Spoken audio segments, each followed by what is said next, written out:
فواللہ لا یخزیک اللہ ابدا، اللہ کی قسم اللہ تعالیٰ آپ کو بے سہارا کبھی نہیں چھوڑے گا۔ وجہ کیا بتاتی ہیں؟ انک لتصل الرحم، آپ تو ایسے ہیں جو رشتہ داریاں جوڑتے ہیں۔ وہ رشتہ دار جو آپ سے الگ ہو جایا کرتے ہیں، وہ رشتہ دار جو آپ سے بھٹک جایا کرتے ہیں، آپ ان کو جوڑ کر رکھتے ہیں، ان کو ملا کر رکھتے ہیں، آپ صلہ رحمی کا کام کرتے ہیں۔ صلہ رحمی کہتے ہیں رشتہ داری کو جوڑنے کو۔ اور اسی طرح سے فرمایا کہ وتصدق الحدیث، آپ سچی بات کرتے ہیں، وتحمل الکل، اور اسی طرح سے جو لوگ مصیبت میں ہوتے ہیں ان کا بوجھ اٹھا دیتے ہیں، ان کی مدد کر دیتے ہیں، وتکسب المعدوم، اور جو لوگ فقیر ہوتے ہیں، نادار ہوتے ہیں، ایسے لوگوں کے لیے کما کر آپ ان کی مدد کرتے ہیں، وتقری الضیف، اور اسی طرح سے مہمانوں کی مہمان نوازی کرتے ہیں، وتعین علی نوائب الحق، اور حق بات کے راستے میں آنے والی مصیبتوں پر ایک دوسرے کی مدد کرتے ہیں، ایک دوسرے کا سہارا بنتے ہیں۔ یہ گواہی ہے اما عائشہ رضی اللہ عنہا کی۔ ابھی آپ صلی اللہ علیہ وسلم کو نبوت مل رہی ہے، لیکن اللہ رب العالمین نے جس اخلاق کریمانہ پر آپ کو فائز کیا ہے میرے بھائیوں، وہ آج ہم سب کو اپنانے کی ضرورت ہے۔ اسی طرح سے حضرت انس رضی اللہ تعالی عنہ، جو آپ کی آخری عمر تک آپ کی خدمت کرتے رہے، ایسا نہیں کہ نبوت مل گئی تو لوگوں کے پیمانے بدل گئے۔ آج لوگوں کے پاس غریبی فقیری ہے تو کچھ اخلاق کچھ کردار دکھتا ہے، اور جیسے اس کے بعد کسی کے پاس کوئی چیز آ گئی لوگوں کے پیمانے بدل جاتے، ان کے اخلاق بدل جاتے، لہجہ بدل جاتا، حتیٰ کہ ان کے آنکھوں کی بھاؤں بدل جاتی۔ اب وہ کسی اور کو تاکتے، کسی اور کو دیکھنا گوارا نہیں کرتے۔ اللہ کے رسول صلی اللہ علیہ وسلم کے آخری عمر کی گواہی حضرت انس رضی اللہ تعالیٰ عنہ دیتے ہیں کہ وہ 10 سال خدمت کرنے کے بعد کہتے ہیں کہ لم یکن رسول اللہ صلی اللہ علیہ وسلم سبابا ولا فحاشا ولا لعانا، کہ اللہ کے رسول صلی اللہ علیہ وسلم اپنے زبان مبارک سے کبھی گالی نہیں نکالتے تھے، ولا فحاشا، اور نہ ہی کبھی آپ بیہودہ گوئی کرتے تھے، ولا لعانا، اور نہ ہی کبھی لعن و طعن کرتے تھے۔ آپ صلی اللہ علیہ وسلم کبھی بھی لعن و طعن نہیں کرتے تھے۔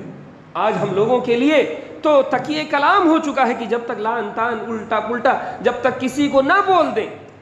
ایسا لگتا ہے کہ جیسے کسی کے دل میں وہ تسلی، وہ اطمینان آتا ہی نہیں ہے۔ میرے بھائیوں، اللہ کے رسول صلی اللہ علیہ وسلم ان تمام برائیوں سے پاک تھے۔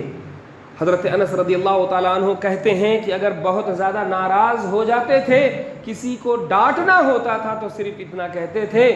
کچھ لوگوں کو کیا ہو گیا ہے کہ وہ ایسا اور ایسا کر رہے ہیں۔ یہ وہ طریقہ تھا جو عقل مندوں کے لیے اشارے کا طریقہ ہوا کرتا تھا۔ عقل مند ہوتا ہے تو وہ اشارے سے سمجھ لیتا ہے، اور وہ اپنی برائی پر وہیں رک جاتا ہے، وہیں وہ اسٹاپ لگا دیتا ہے، اور وہ پھر اپنی برائی کو اچھائیوں میں تبدیل کرتا ہے۔ تو ضرورت اس بات کی ہے کہ ہم اللہ کے رسول صلی اللہ علیہ وسلم کے اخلاق حسنہ کو سمجھیں، آپ صلی اللہ علیہ وسلم کے اخلاق کریمانہ کو اپنی زندگی میں اپنانے، اور اپنی زندگی میں اپنے روزمرہ کے کاموں میں اسے اپلائی کرنے کی اللہ رب العالمین توفیق عطا فرمائے۔ اے اللہ رب العالمین، اس وقت مسلمان دنیا کے کسی بھی خطے میں پریشان حال ہیں، ستائے جا رہے ہیں، تو اللہ تو ان کی غیب سے مدد فرما دے۔ اے اللہ رب العالمین، ظالموں کے پنجے استبداد کو توڑ کر کے رکھ دے۔ اے اللہ رب العالمین، ہم میں سے جو لوگ اس دنیا سے جا چکے ہیں ان کی قبروں کو تو نور سے بھر دے۔ اے اللہ رب العالمین، ہم میں سے جو لوگ قرض دار ہیں ان کی قرض کی ادائیگی کا تو بہترین انتظام فرما دے۔ اے اللہ رب العالمین، ہم میں سے جو لوگ بیمار ہیں انہیں تو شفائے کامل و عاجل عطا فرما دے۔